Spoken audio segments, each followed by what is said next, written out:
Have you ever felt the weight of someone's envious gaze behind you? Have you ever perceived the negative energy of an environment or a person, like a suffocating blanket that prevents you from breathing freely? What if I told you that there is an ancient ritual passed down over the centuries by the monks of a temple lost in the mountains, capable of freeing you from these negative influences and giving you back the power over your life? If your answer is yes, then prepare to listen to an extraordinary story, a story of transformation and inner awakening. A story that will lead you through snowy paths and ancient forests to the heart of a temple hidden in the mountains, where a wise monk will reveal the secret to dissolve energy blocks and find serenity. If you stay until the end of this story, you will discover not only how to perform this ritual, but also how to tap into the strength that resides within you to create the life you have always wanted. Prepare yourself for a journey that will forever change the way you see the world and yourself. But before continuing, if you are not one of us yet, subscribe to the channel and activate notifications to stay updated when we publish new content for your spiritual growth. The winter sun, pale and fleeting, illuminated with slanting rays the mountain path that wound between the ancient trees. The snow, which had fallen incessantly for days, had transformed the landscape into an enchanted kingdom of white and silence. Every branch, every leaf, every rock was wrapped in a soft crystalline blanket, which sparkled like a myriad of diamonds under the weak rays of the sun. In this scenario of motionless beauty, a group of pilgrims advanced with difficulty, leaving behind them a trail of footprints that the icy wind quickly erased. Guided by an unshakable faith and a deep desire for knowledge, they headed towards the mountain temple, home of the venerable monk Descrizione, guardian of ancient secrets and master of wisdom. Their journey had begun long ago, not only in terms of physical distance, but also of an inner journey that had led them to face their fears, their insecurities, their deepest pains. There was Hannah, the young weaver, her heart wounded by unrequited love and tormented by an anxiety that prevented her from enjoying the beauty of life. There was Kenzo, the once prosperous merchant, now on the verge of ruin due to a series of unfortunate speculations. His forehead was furrowed by deep wrinkles of worry, and his once lively eyes were dulled by the weight of despair. And then there was Yumi, the young widow, who was mourning not only the loss of her husband, but also the loneliness and uncertainty of the future. Her face, framed by long raven hair, expressed a deep sadness and a fragility that was touching.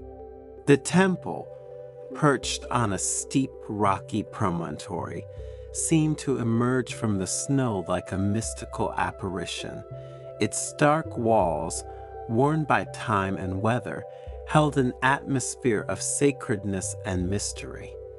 Inside, the air was thick with incense and silence. The dim light of the paper lanterns created shadows on the walls, decorated with frescoes depicting scenes from the life of the Buddha. In the center of the room, sitting cross-legged on a meditation cushion, Descrizione awaited them.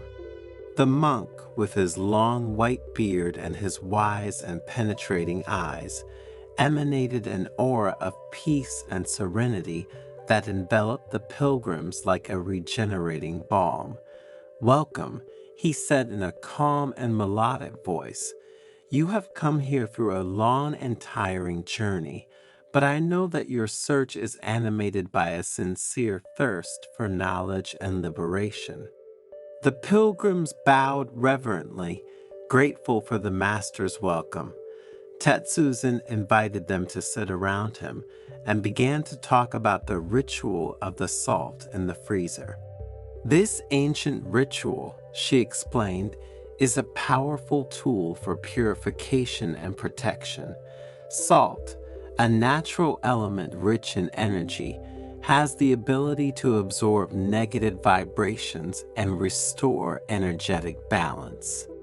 By putting salt in the freezer, he continued, we symbolize our desire to freeze, to neutralize the dark forces that surround us and that try to influence our lives. We can write on a piece of paper the names of the people who have hurt us, of the situations that cause us anxiety and worry, of everything we want to let go of. Tetsuzin stressed the importance of intention and awareness in performing the ritual.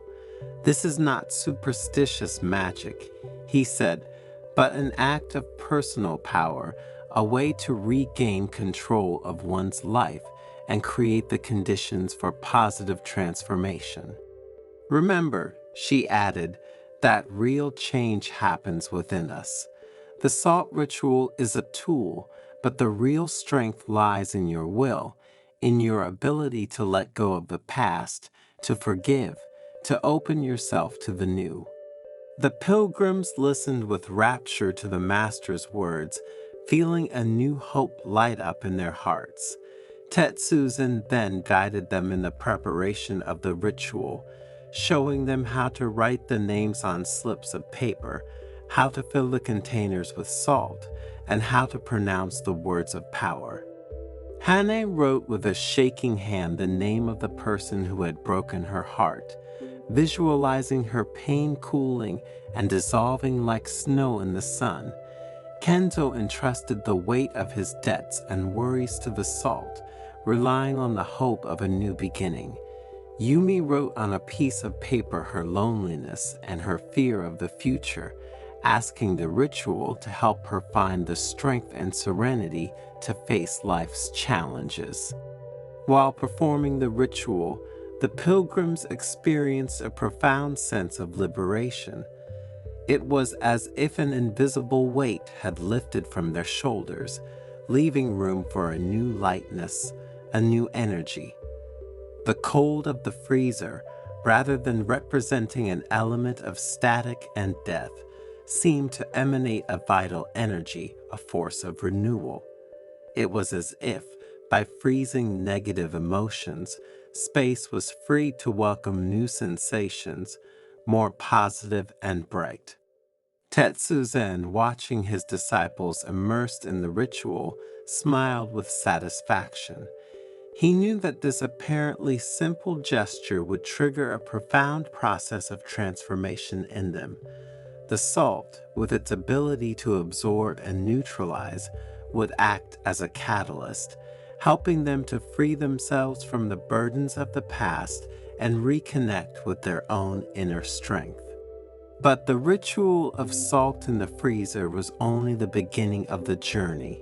Tetsuzin led the pilgrims in long meditation sessions, teaching them to observe their thoughts and emotions without judgment, to cultivate awareness of the present moment, to awaken the inner wisdom that resides in every human being.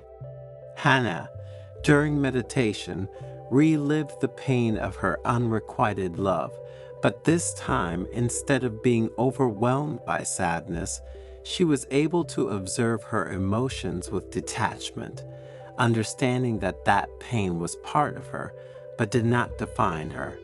Kenzo, in turn, confronted the fear of failure and the sense of guilt for having jeopardized the well-being of his family.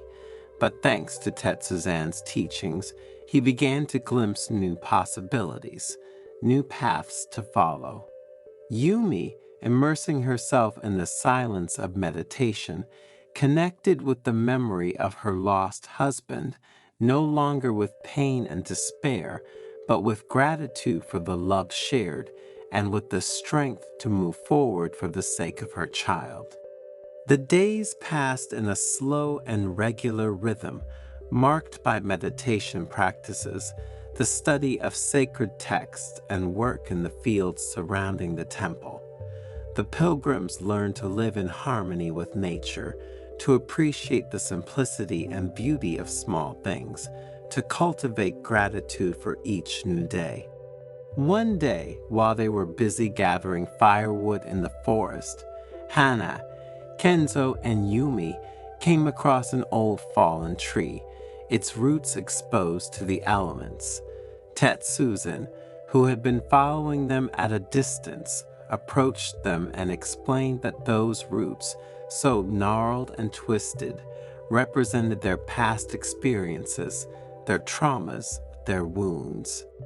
Like this tree, said the monk, you too can draw nourishment from your past experiences, however painful they may have been.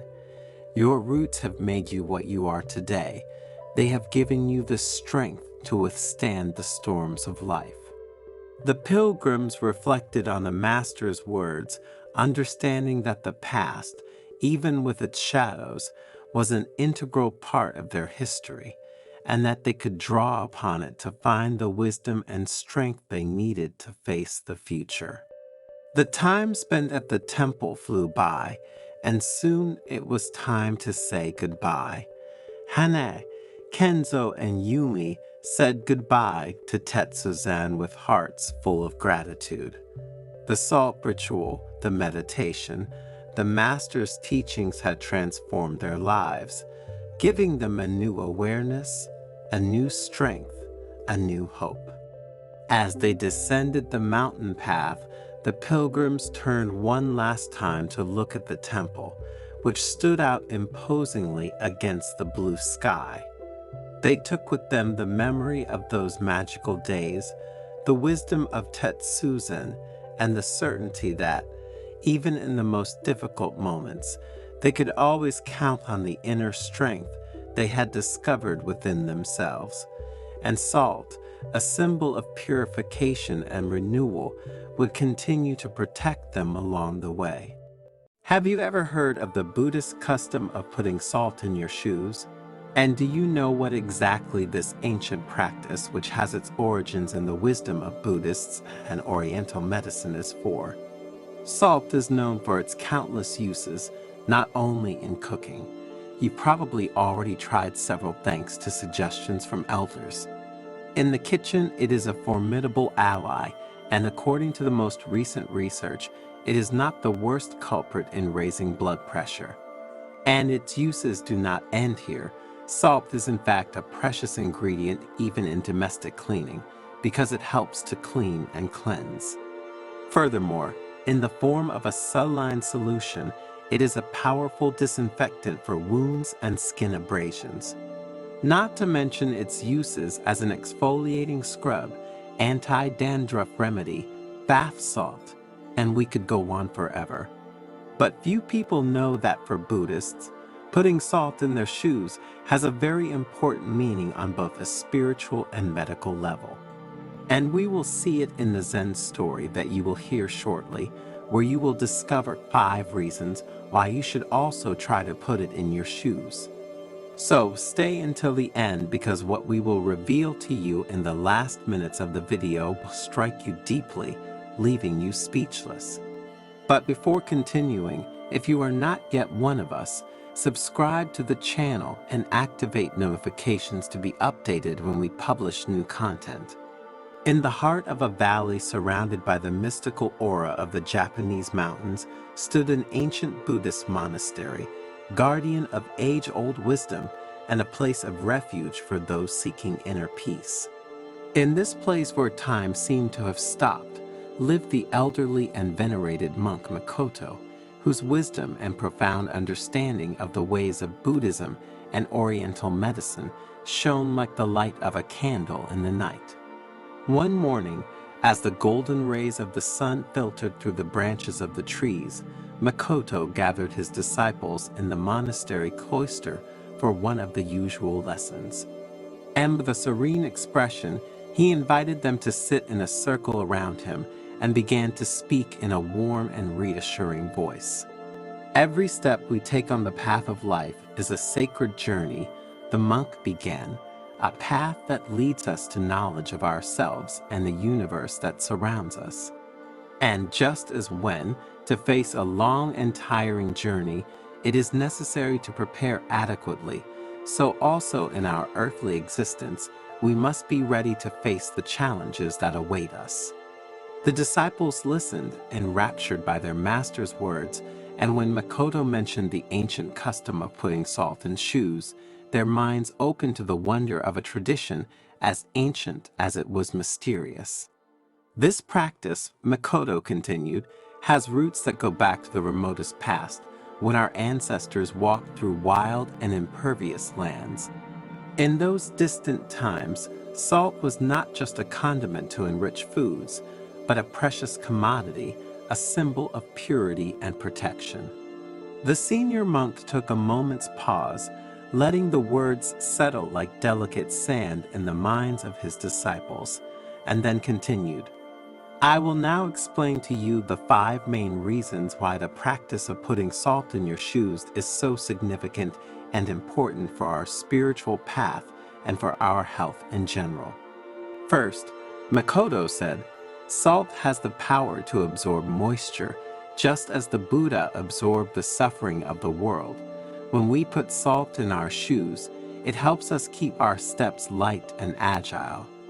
In Buddhist practice, humility is often associated with the heaviness of worries and suffering that we carry with us along the path of life.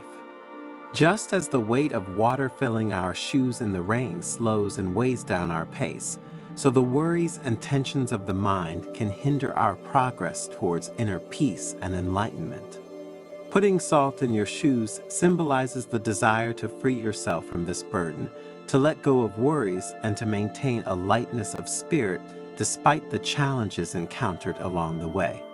Salt acts as an absorbent of these worries, allowing our steps to remain light and agile as we proceed in our search for inner peace and wisdom. To enhance the meaning of this aspect, Makoto told them the story of an old fisherman who, during a storm, had saved his boat from breaking thanks to a bag of salt that he had thrown on the deck to absorb the water. The second reason to put salt in your shoes, Makoto continued, is that salt has purifying properties. By assimilating impurities, salt purifies our path, freeing it from harmful influences and spiritual obstacles. Putting salt in our shoes, therefore, is a way to protect our mind and spirit from the deceptions and temptations of the outside world. To better explain this idea, the monk shared with his disciples the story of a traveler who, during his journey, had encountered a river infested with evil spirits. Thanks to the salt in his shoes, he was able to cross the river unscathed, protecting his mind and spirit from negative influences. The third reason, Makoto continued, is that salt helps us maintain balance. Just as the mountains that surround us are symbols of stability and strength, putting salt in our shoes also helps us to root ourselves in the earth and to remain steadfast in the face of the storms of life. The mountains surrounding the monastery represent the image of stability and strength, said the monk. Just as these towering rock formations remain steadfast even in the face of the most violent storms, so we too must learn to maintain our inner stability as we face life's challenges. And putting salt in your shoes symbolizes this balance. The salt, in fact, acts as an anchor for our steps, stabilizing them and preventing unwanted falls along our path. When we walk with salted shoes, we feel more solid and rooted to the ground, as if we have a deep connection with the earth itself. This balance not only affects the body, but also the mind and spirit.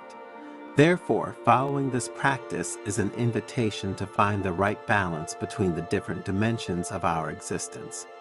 Between work and rest, between action and contemplation, between joy and sadness, between good and evil. When we manage to maintain this balance, we can face life's challenges with serenity and determination without being shocked by the ups and downs we encounter along the spiritual path. To make the concept clearer, Makoto told them the story of a young monk who, during a meditation on the banks of a stormy mountain stream, had found perfect balance thanks to the salt he brought with him. As the disciples became more and more involved with the stories of their spiritual guide, Makoto continued with the fourth reason. Salt also has healing properties, he said. In Oriental medicine, in fact, salt is considered a natural remedy to relieve pain and tension. Putting salt in your shoes can soothe not only the physical discomforts, but also the mental ones that we encounter along our spiritual path. To demonstrate this idea, the monk shared with his disciples the story of a farmer who, suffering from an open wound on his foot, had found relief by immersing his foot in a saline solution. Continuing with the fifth reason, Makoto talked about how putting salt in your shoes was a gesture of gratitude. Salt is a precious gift from the earth, and using it mindfully reminds us to be grateful for all that life offers us, both the joys and the challenges, said the master. The disciples listened to Makoto's words with deep reverence, grasping the wisdom behind that seemingly simple gesture, but the monk wasn't finished yet. Looking his disciples straight in the eyes, he added, "My dears, there is a reason linked to this practice that I wanted to leave until last due to its importance. Putting salt in your shoes is a rite of passage that connects us to past generations and all the people who have walked this earth before us. Every grain of salt represents their stories, their challenges, and their victories. When we put it in our shoes, we join an eternal bond of wisdom and resilience that crosses time and space, transmitting their spirit and strength in our footsteps." Faced with this revelation, the disciples were speechless, contemplating the depth of this apparently simple gesture. They understood that, for Makoto, salt in shoes was not just an ancient practice or a symbol of protection and purification, but a connection to humanity itself and all the lives that have passed before them. Have you ever had the problem of sleeping in one position rather than another? Some people sleep on their stomachs, some on their right side and some on their left side. Then there are those who love to do it curled up in a fetal position and those on their stomach. And again, there are those who love wearing pajamas and those who don't. There are those who love having blankets on and those, however, who want to feel free. Well, if you are among those who have never asked themselves the problem, thanks to the Zen story that follows, you will discover what happens if you sleep on your left side. So stay until the end, because what you will hear will leave you breathless and will make you seriously reconsider the way you are used to sleeping. In a quiet Buddhist monastery located among the mountains of Japan, immersed in the serenity of the gardens, the elderly and wise monk Shinzo decided to dedicate a special evening to sharing profound truths about the way we are used to sleeping. The moon, bright and round in the night sky, seemed to bless the atmosphere of contemplation that spread among the devoted disciples gathered in the main hall. Shinzo, sitting on a tatami, began to speak in a calm voice, as if his words were a light breeze that caressed the minds of those who listened to him. Today, dear disciples, we will see why sleeping on your left side is the best thing you can do for your physical health and emotional well-being, the monk began. We will explore together the profound connections between the practice of left-sided sleep, the benefits for our body and spiritual awakening. Finally, you will understand why Buddhist monks have been sleeping on their left side for centuries. While the disciples were increasingly fascinated and intrigued by the topic, Shinzo continued his speech. In the ancient Eastern tradition, the connection between the body, the mind, and the spirit was an essential part of the path to wisdom and balance. And sleeping on the left side has always been of great importance. This choice is not random, but reflects a profound understanding of the physiological and spiritual principles that guide the practice of sleep. The first advantage of sleeping on the left side, said the monk, is to achieve optimal lymphatic drainage. Lymph flows through our body, and it is important that it does so like a quiet river that flows gracefully through the earth. You should know that the left side of our body is the guardian of this vital flow because it carries with it a load of proteins, glucose, and other substances. Sleeping on this side is like offering a clear path to the river, allowing our body to rid itself of toxins, a bit like a river carries the dry leaves of drifting trees. With a benevolent look, Shinzo turned to his disciples, masterfully narrating the second gift. The stomach and the pancreas are a bit like the deities of our internal temple, said Shinzo. When we lie on our left side, we create a sacred space for the dance of these two organs, which cause gastric juices to move with the grace of dancers in a theatrical performance. You see, sleeping like this isn't just a physical act, it's an invitation to an internal celebration, a silent celebration of enzymes preparing our body for a new day. The monk, happy to see the disciples so interested in his words, continued talking about the third gift deriving from sleeping on the left side, purification, a true nocturnal ritual. Resting on your left side, he said, facilitates the flow of digestive waste, like a stream flowing through fertile soil. The intestine becomes the garden where nutrients are deposited, and in the morning, our body prepares for an elimination ceremony, a daily rebirth. Under the soft light that filled the room, Shinzo elaborated on another benefit of sleeping on the left side, talking about the love of the heart.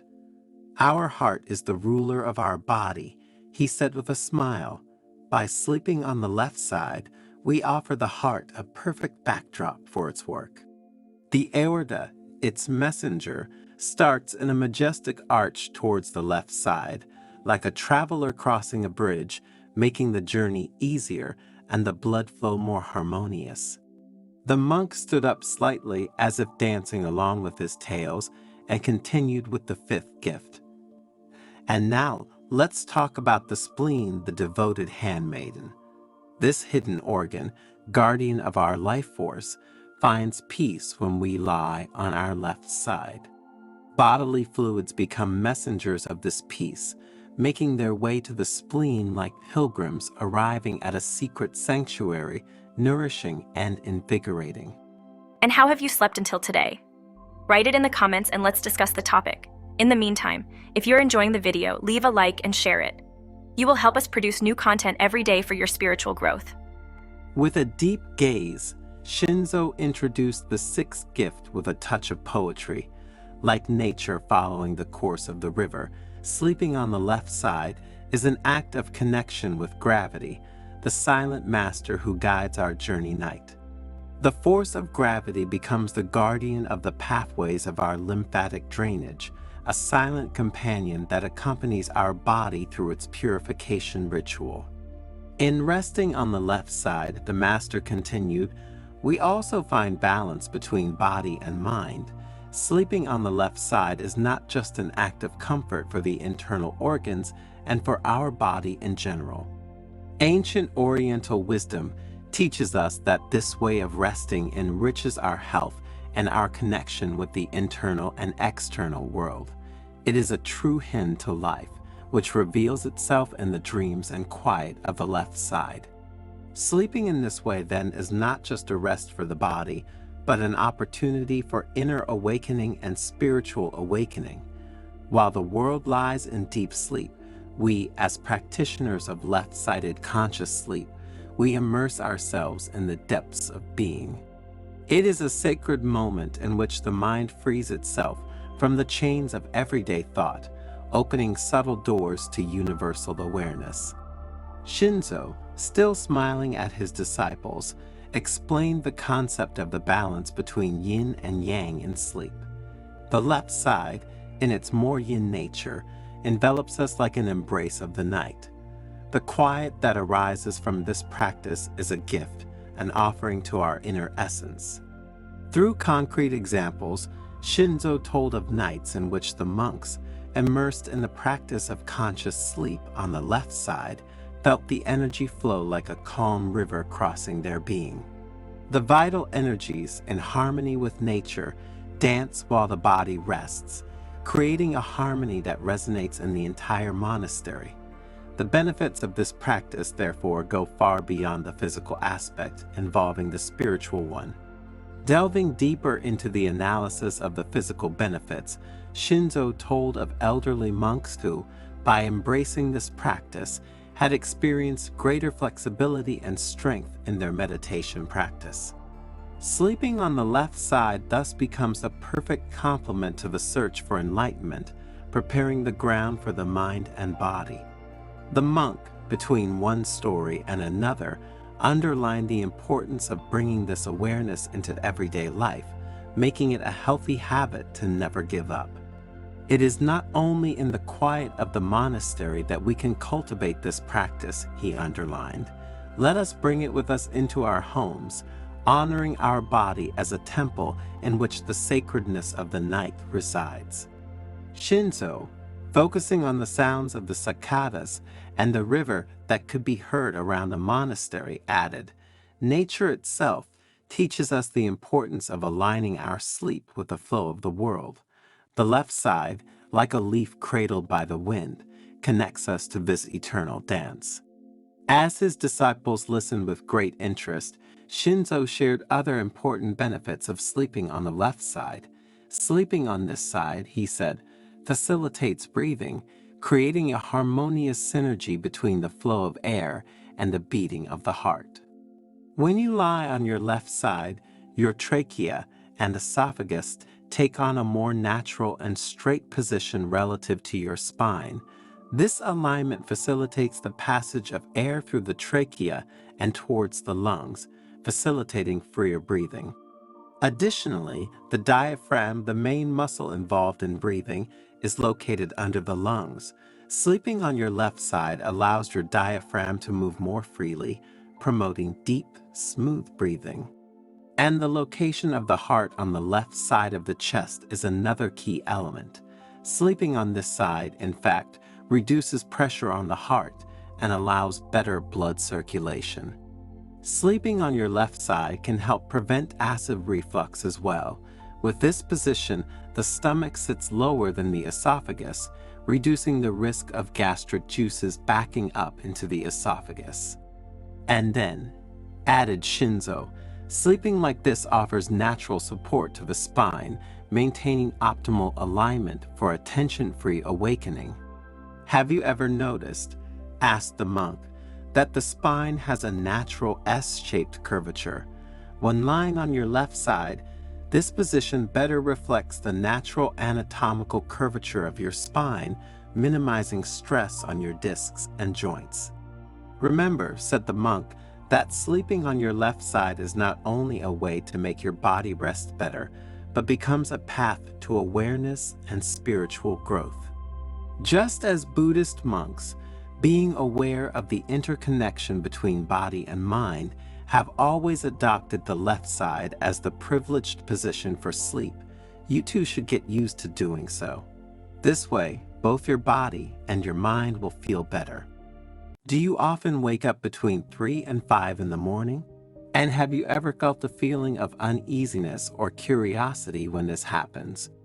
In this video, thanks to a Zen story, we will see what it means to wake up recurrently at these times. Together, we will explore the mysteries behind these moments and discover how they can offer an opportunity for personal and spiritual growth. So stay until the end, because you will discover that these nocturnal awakenings can reveal much more than you think. In an ancient Buddhist monastery located among the mountains of Tibet lived the monk Kiro, famous for his vast wisdom. His lessons on awareness and compassion were renowned far and wide, and disciples came to him from afar to learn from his teachings. One evening, while twilight colored the sky with shades of red and gold, Kiro gathered his disciples in the main hall to answer a question they had asked him several times. Why do some people wake up most nights between 3 and 5 while others don't? Are these awakenings phenomena related to chance, or do they have a meaning? Dear disciples, Kiro began in a calm voice. Today, we will explore nocturnal awakenings and their connection to Eastern medicine and Buddhist wisdom. In Eastern medicine, Kiro continued, night awakenings are believed to be linked to body's energy meridians and their influences on us. Kiro proceeded to explain how each night waking time was associated with a particular organ or system of the body, and how Eastern medicine viewed these awakenings as signs of energetic or emotional imbalance that required attention and care. For example, Kiro said, waking up between 3 and 5 in the morning is associated with the lungs and emotions of sadness. This could indicate a need to address and heal deep emotional wounds, thus allowing our energy vital to flow freely.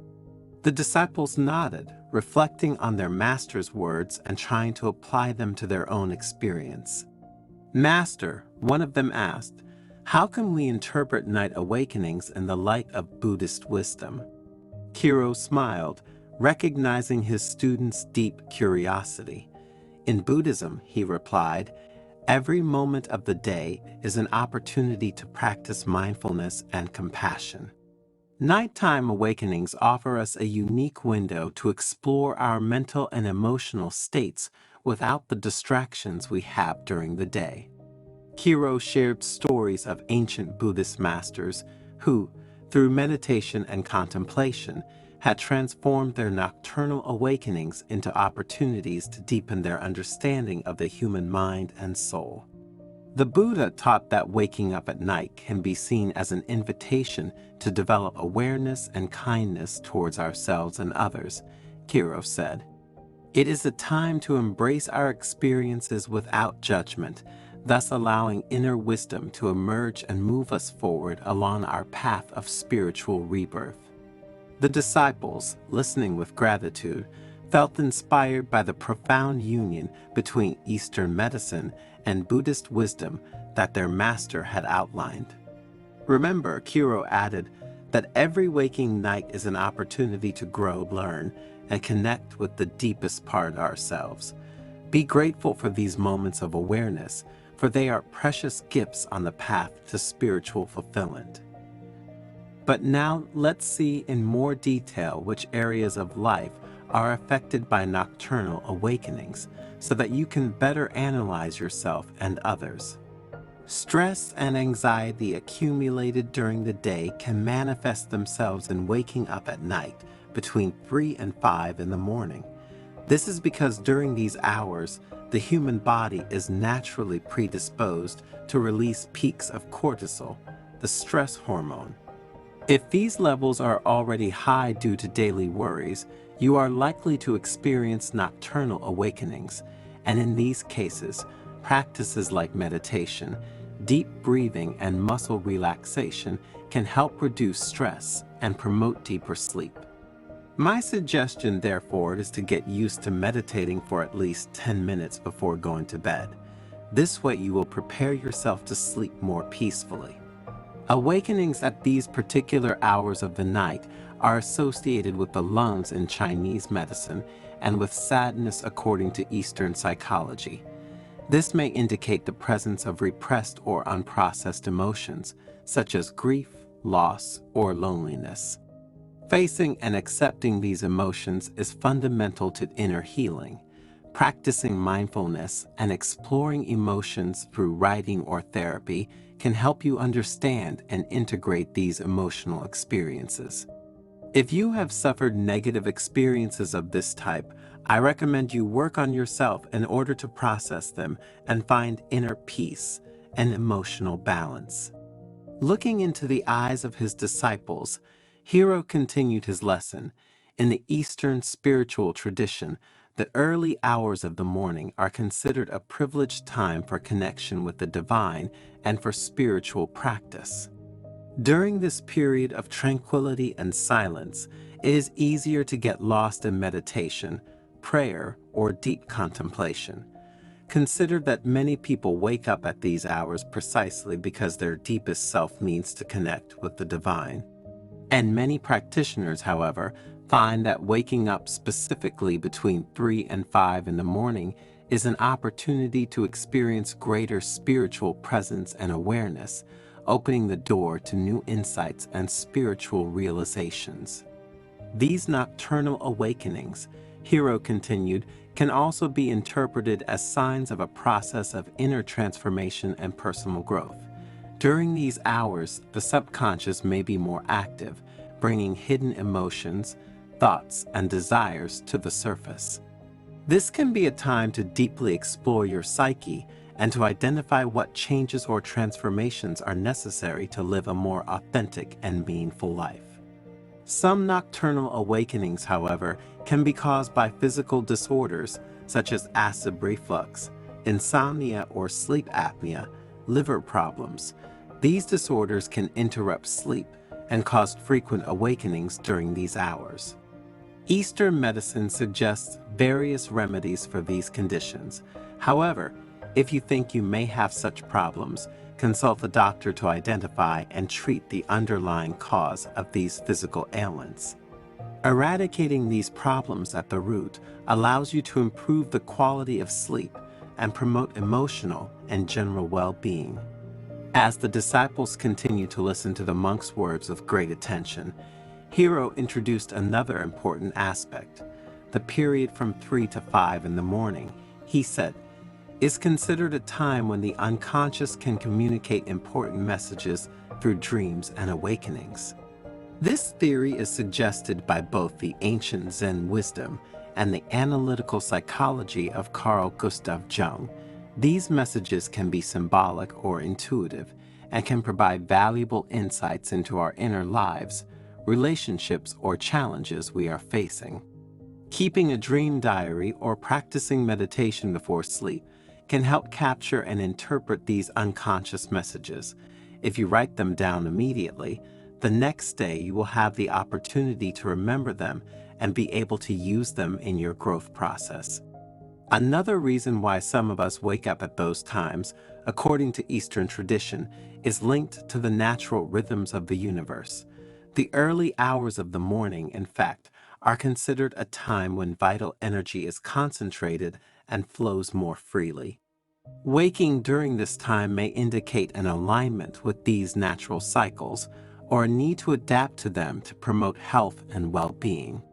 Practices such as yoga, tai chi, or meditation can help harmonize the body, mind, and spirit with the rhythms of nature. So, my dears, consider practicing them. A disciple asked, Master Hiro, should we ultimately be worried if we often wake up at these times? My dears, said the monk, I would look at these awakenings as a precious opportunity to explore the depths of our mind, our spirit, and even our body. If an awakening suggests a physical problem to us, we will know we need to take care of it. If it suggests a spiritual meaning to us, we will know we have to work on it. Remember, through Eastern wisdom and heartfelt compassion, to learn to welcome these moments as precious gifts along the journey of life. Every nocturnal awakening is an invitation to greater awareness and understanding of ourselves and the world around us. So, instead of resisting or ignoring these awakenings, we can welcome them with kindness and openness, allowing them to illuminate our path to spiritual fulfillment. The best thing you can do is create a space of quiet and reflection before going to bed, allowing your mind and body to completely relax. Practices like meditation, deep breathing, or reading inspirational texts can prepare you for a more restful, deep sleep. And when you wake up between 3 and 5 in the morning, take this phenomenon as an opportunity to explore your inner self and connect with your deepest essence. Have you ever wanted to help someone even though they didn't explicitly ask you to? And how did it go? And have you ever wondered if your good intentions could, in fact, have caused a negative ripple effect that you weren't aware of? In the Zen story you are about to hear, we will see that not helping others, unless they ask you, is best for them and for yourself. So stay until the end, because what you discover thanks to Buddhist wisdom could change the way you see the world of human relationships. In essence, you will see how helping those who do not want to be helped can have negative repercussions on your life and theirs, and you will discover how your karma will be affected. In a quiet Buddhist monastery, surrounded by lush gardens and ancient trees, the old and sagacious monk Norio gathered his disciples to talk about a topic very close to everyone's hearts. His curiosity was palpable and his eyes were fixed on Norio. They all wanted to understand more about the reasons why, when they had helped someone, things had not gone as they would have liked. Life is like a great river, and each of us is a small boat navigating this tumultuous course. Norio began in a calm voice. Often we tend to jump into that current, trying to steer other people's boats without waiting to be asked. To make the metaphor he had just used understand, Norio shared a story passed down through the centuries. He spoke of a young monk eager to help a companion in difficulty without being asked. The monk's intervention, although well-intentioned, caused a succession of unexpected events, creating an intricate labyrinth of challenges, even dramatic, for both. You should know, Norio continued, that suffering is a necessary lesson in our spiritual growth. Each individual, like a jewel, is shaped by the pressures of life and the challenges they face. But when we intervene without being called, we rob them of the opportunity to learn, grow, and train. To further clarify his lesson, Norio spoke of two friends, Shoin and Masu, who had shared joys and sorrows since their school days.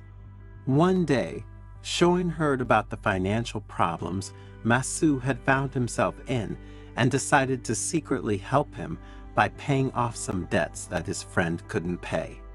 His intentions, said the master, were naturally good.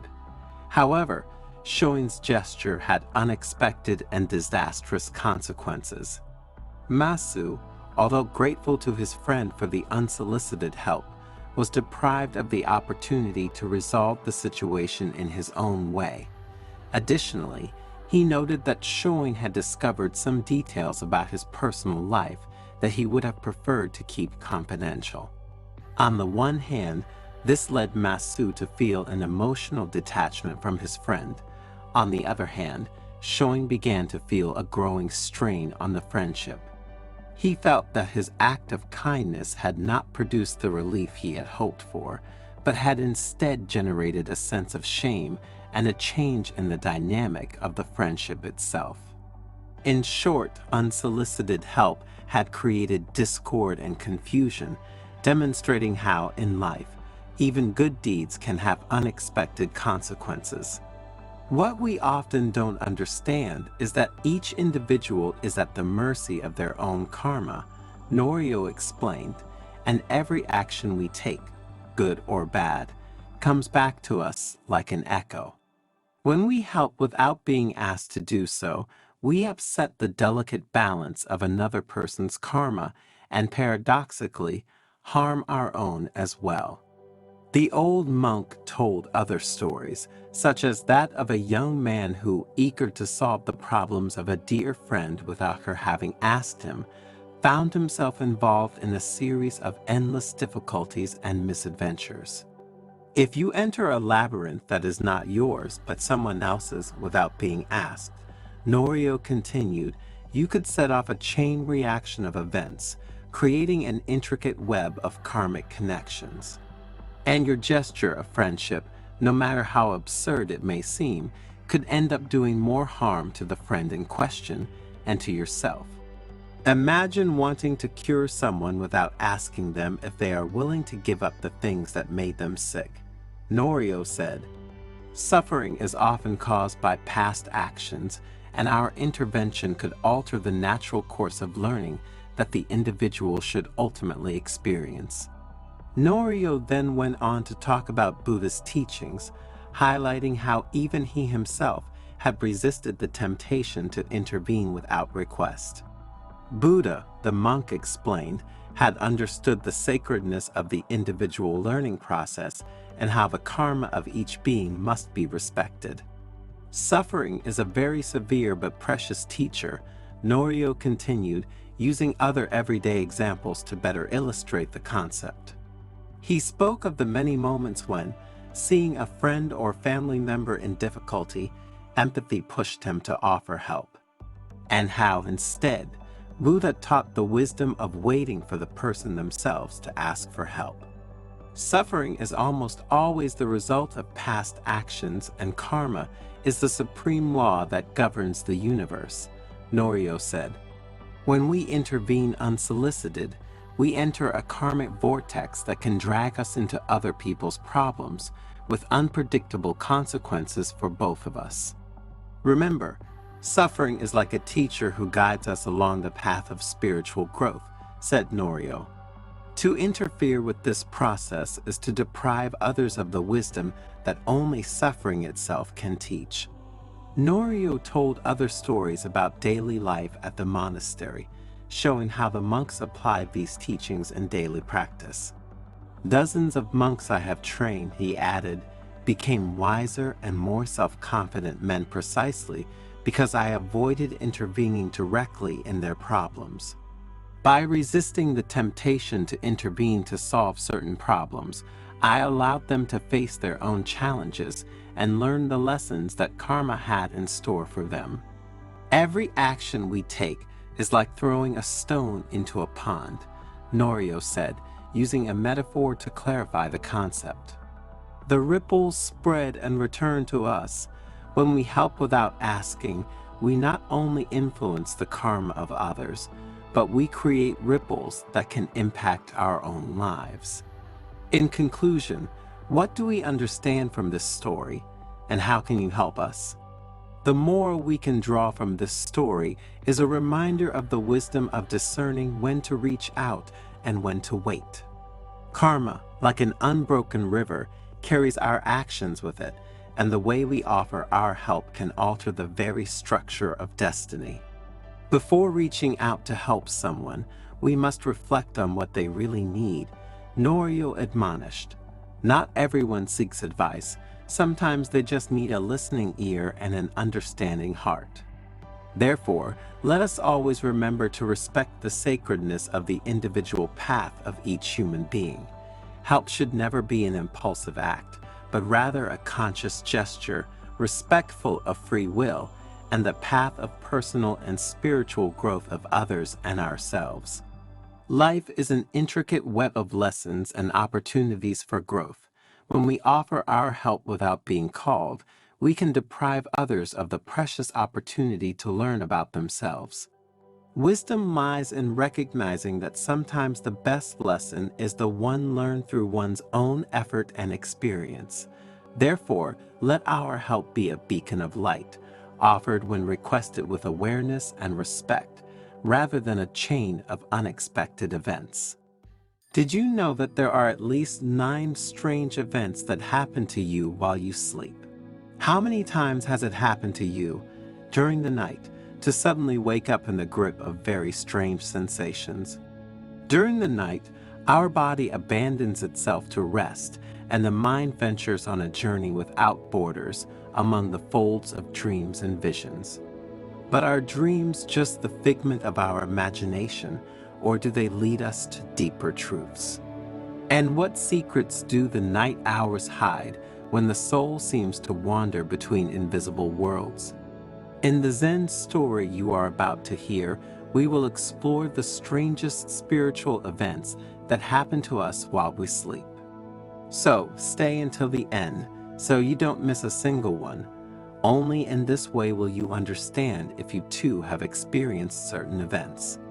In the remote mountains of Japan, among silent forests and winding paths, stood an ancient Buddhist temple where the wise monk Shinzo spent his days, teaching his followers the path to enlightenment.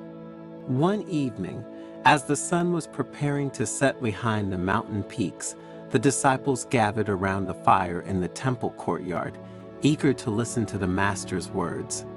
One of them, with eyes shining with curiosity, dared to break the silence. "Master Shinzo," he said respectfully, "what are the strange things that happen when we sleep?" The old monk smiled wisely, searching the eyes of his followers with deep understanding. "The strange things that happen during sleep," he replied in a calm voice, "are profound truths that are revealed only to those who know how to listen to them with their hearts open. In the mysterious kingdom of the night, when the sky is painted with stars and the moon rises silently like a guardian of sleep, the world takes on an aura of enchantment and mystery.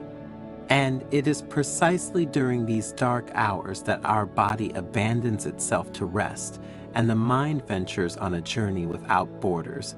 Sleep thus becomes a portal to unknown dimensions, an opportunity to explore the depths of the soul and discover hidden truths." With an eloquent gesture of his hand, Shinzo invited his disciples to come closer to him and thus began to tell a story that would lead them through the mysteries of sleep and spirituality. One night, in a remote village in the mountains, Shinzo began, a young monk named Kaito had an extraordinary dream. The firelight danced across his wrinkled face as the disciples listened curiously. In this dream, Shinzo continued, Kaito walked along a moonlit path surrounded by an atmosphere of serenity and mystery. It was not just any dream, but a prophetic dream, the monk explained, a sign of the mind's power to penetrate beyond the veil of time. Next, Kaito found himself crossing invisible boundaries and traveling through unknown worlds, soaring beyond his physical body. Shinzo continued, "It was a real astral journey, an exploration of the vastness of the universe and our connection with it," said the monk, looking into the eyes of his disciples. During his journey, Shinzo recounted, Kaito encountered spirits of ancient masters who offered him wisdom and guided him on his path. Communications with spirits, Shinzo stated, are a reflection of our inner search and connection with the divine that permeates everything. In another dream, the monk continued, Kaito experienced profound spiritual healing as his spirit was regenerated in his sleep. Spiritual healing, he said, is a process of purification of the soul that brings us to true self-awareness. During his dream journey, Shinzo continued, Kaito felt himself lifted from his body and floated above it, free from earthly bonds.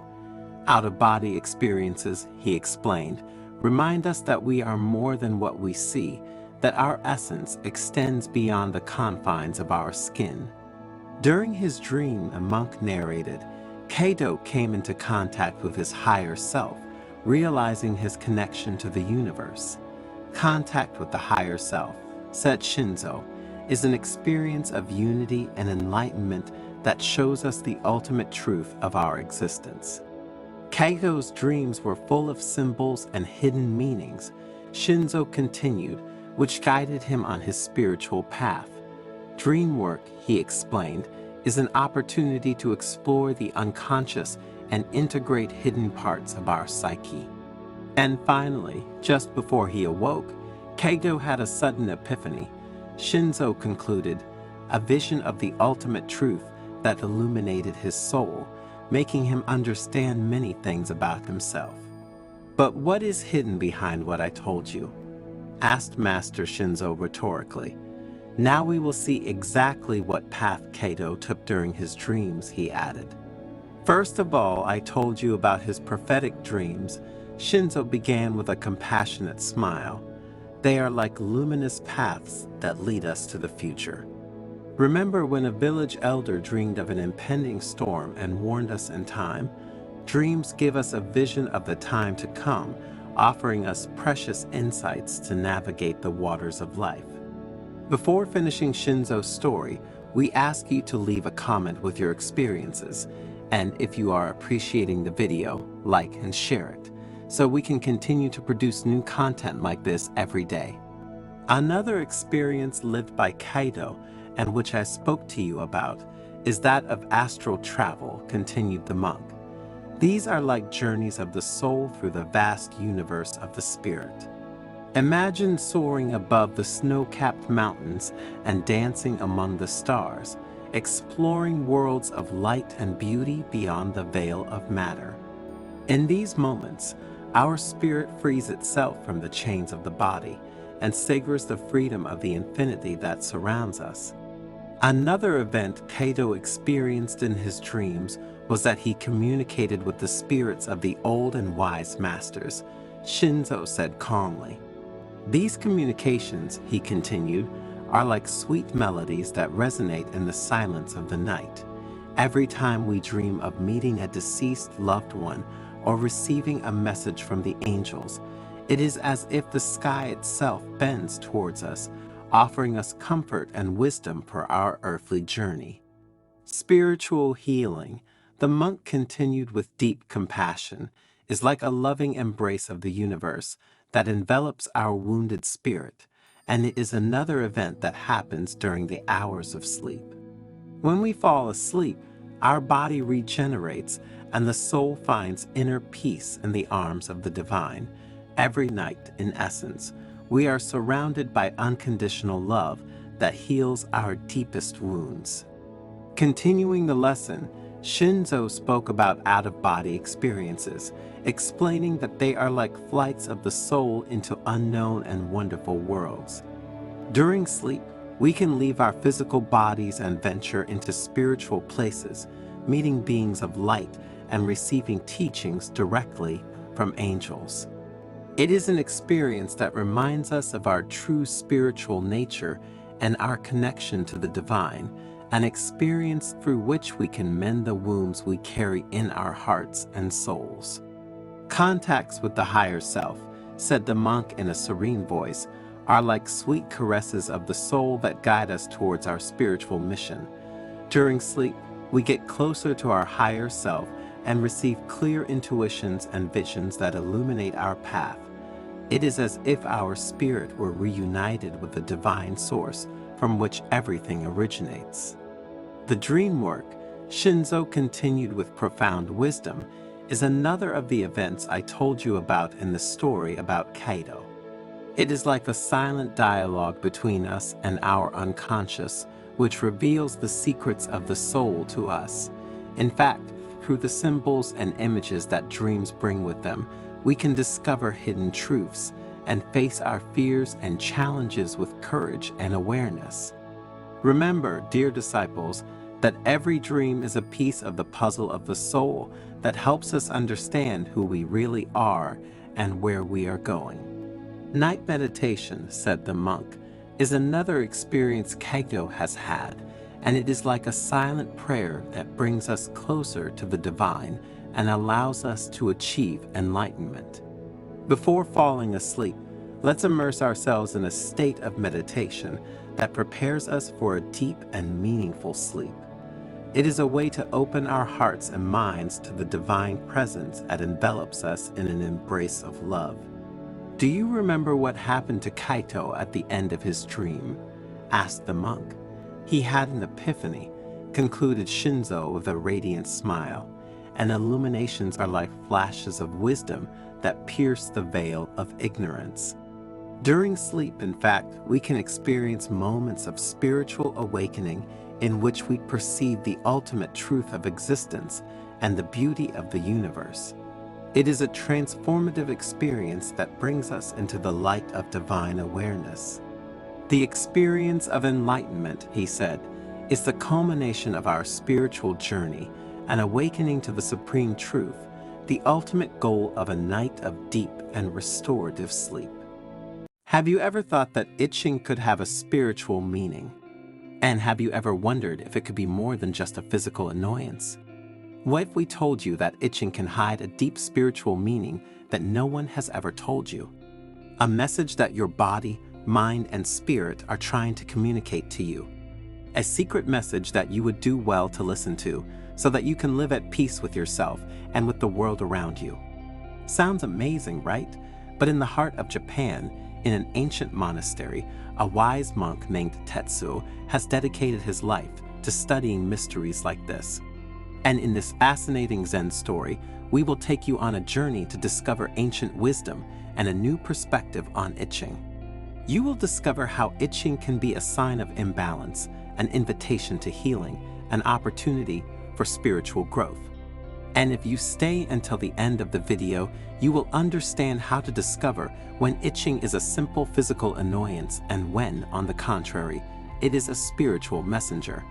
But before continuing, subscribe to the channel and activate notifications to be informed when we publish new content for your spiritual growth. The morning sun filtered through the leaves of the maples of the Zen monastery of Komi-ji, illuminating the wrinkled but serene face of the venerable monk Tetsuo.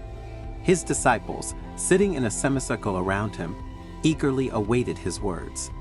Tetsuo was known for his enigmatic parables and profound teachings, capable of touching the heart and awakening the mind. That day, however, the topic seemed, only on the surface, unusually banal and earthly, itching. My dear disciples, the monk began with an enigmatic smile. Today, I want to talk to you about a phenomenon that all of us have experienced, but which few have truly understood: itching. A murmur of surprise spread among the disciples. The itching. What could it have to do with spirituality? Master, asked shyly Sakura, a young raven-haired disciple, isn't the itching just a physical annoyance, a symptom of some allergy or irritation? Tetsuo nodded. In many cases, Sakura, you are right, but itching can be much more than just a physical ailment. It can be a messenger, a signal that our body, mind, and spirit send to us to get our attention. A messenger. Taro, an older disciple with a thick white beard, asked curiously, "And what is this messenger telling us?" This, Tetsuo replied, is the question we must ask ourselves every time we feel the itch. What is our body telling us? What is our mind telling us? What is our spirit telling us? Tetsuo scratched his chin thoughtfully, as if searching for the right words. Often, he said, we think of itching as a simple physical discomfort caused by an insect bite, an allergy, or dry skin. And in many cases, this is the truth. But there is another level of meaning, a spiritual meaning, that we often ignore. The disciples listened with growing attention, enraptured by their mentor's words. Itching, Tetsuo continued, can be a sign of imbalance, of disharmony. It can indicate that something is wrong in our life, that there is an area that requires our attention and healing. It can be an invitation to look inside ourselves, to explore our emotions, our thoughts, and our actions. Tetsuo paused, letting his words sink into the minds of his disciples. I remember, he said, a time when a persistent itch tormented me. I couldn't concentrate on meditation, nor find peace in my thoughts. Initially, I thought it was just an allergic reaction to the pollen, but the itching persisted even after taking the medicine. What did you do, Master? Sakura asked with concern and great curiosity. I began to meditate on the itch itself, replied the Master. I observed the sensations, I explored the emotions that came from it. And slowly, I began to understand that the itching was a reflection of a deep anxiety that I had repressed, an anxiety related to an important decision I had to make. And then, Taro asked, what did you do to make this discovery turn into something positive? Once I recognized and addressed that anxiety, the itching went away, Tetsuo replied. I realized that my body was sending me a signal, an invitation to take care of my mind and spirit. Then, as his eyes shone with wisdom and his smile spread peace, he added, the itch, my dears, is a call to action. It is an invitation to take care of ourselves, physically, mentally, and spiritually. It is an invitation to find balance, harmony, and inner peace. The disciples were fascinated. Tetsuo's words had opened their eyes to a new way of seeing itching, a way that went far beyond simple physical discomfort. Thanks to the Master's explanations, they realized that throughout their lives, they had often felt itching without a specific physical reason. But Master, Sakura asked, how can we distinguish between a physical itch and a spiritual one? "It's not always easy, Sakura," the monk replied, "but there are some clues we can look for." A spiritual itch tends to be persistent, unresponsive to physical treatments, and accompanied by other sensations or emotions, such as anxiety, frustration, or restlessness. Tetsuo continued, "Furthermore, a spiritual itch can manifest itself in specific areas of the body, each of which has a symbolic meaning.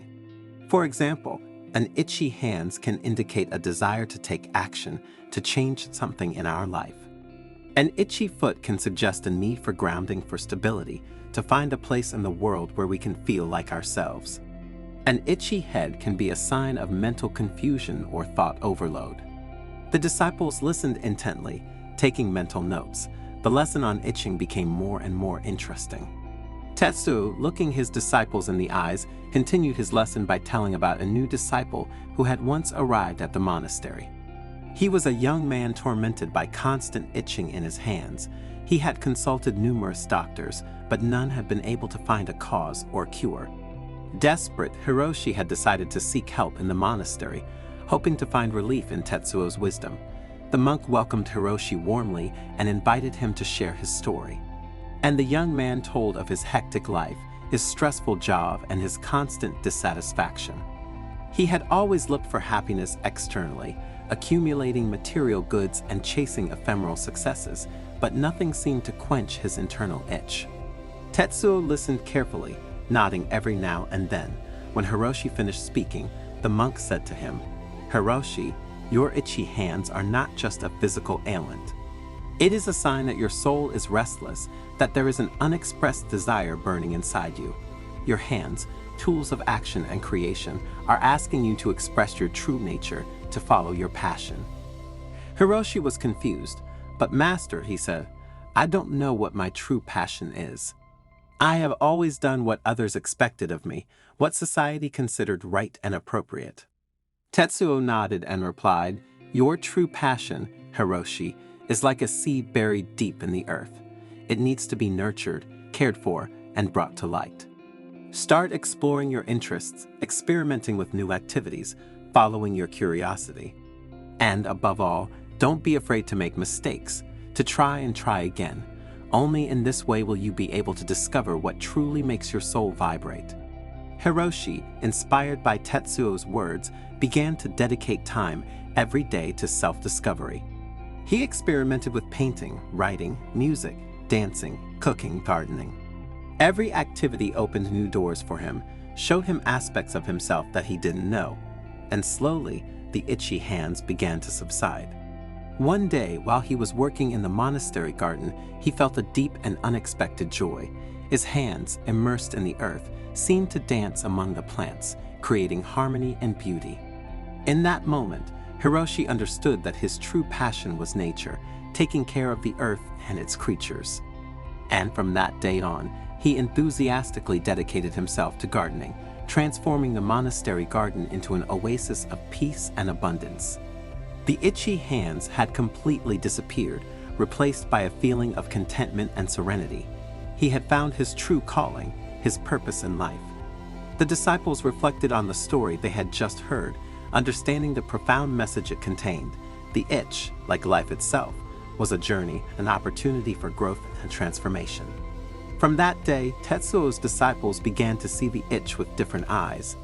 It was no longer just an annoyance, but an opportunity, an invitation to explore one's inner world and find peace, balance, and healing. And so, itching, from a simple physical symptom, transformed into a powerful tool for spiritual growth, a path towards self-realization. In the following days, the disciples began to share their experiences with the itch. Sakura told how an itchy throat had pushed her to express an opinion she had long kept repressed, freeing her from an internal burden. Taro spoke of an itchy leg that had led him to embark on a pilgrimage, discovering new perspectives and renewed motivation in his spiritual practice. Every itch, every signal from the body, became an opportunity to deepen self-knowledge, to face one's fears and insecurities, to free oneself from old patterns and embrace change.